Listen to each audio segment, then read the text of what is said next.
ಲೋಕಸಭಾ ಚುನಾವಣೆಯ ಫಲಿತಾಂಶ ಹೊರಬಿದ್ದ 15 ದಿನಗಳಲ್ಲಿಯೇ ಶಿವಸೇನೆ ಮುಖ್ಯಸ್ಥ ಮತ್ತು ಮಹಾರಾಷ್ಟ್ರದ ಮಾಜಿ ಮುಖ್ಯಮಂತ್ರಿ ಉದ್ಧವ್ ಠಾಕ್ರೆ ಅವರು ಮೋದಿ ಸರ್ಕಾರವನ್ನು ಸೇರಲಿದ್ದಾರೆ ಎಂದು ಅಮರಾವತಿಯ ಸ್ವತಂತ್ರ ಶಾಸಕ ರವಿ ರಾಣಾ ಹೇಳಿದ್ದಾರೆ.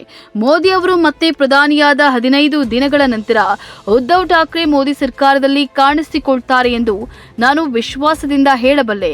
ಯಾಕಂದ್ರೆ ಮುಂಬರುವ ಯುಗ ಮೋದಿ ಮತ್ತು ಉದ್ಧವ್ ಠಾಕ್ರೆ ಅವರಿಗೆ ತಿಳಿದಿದೆ ಎಂದಿದ್ದಾರೆ.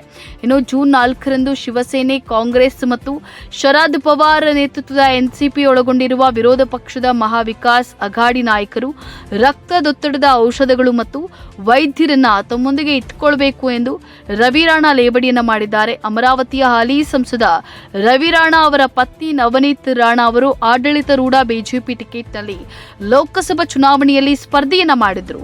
2019ರಲ್ಲಿ ನವನೀತ್ ರಾಣಾ ಅದೇ ಕ್ಷೇತ್ರದಿಂದ ಲೋಕಸಭಾ ಚುನಾವಣೆಯಲ್ಲಿ ಸ್ವತಂತ್ರ ಅಭ್ಯರ್ಥಿಯಾಗಿ ಗೆದ್ದಿದ್ದಾರೆ.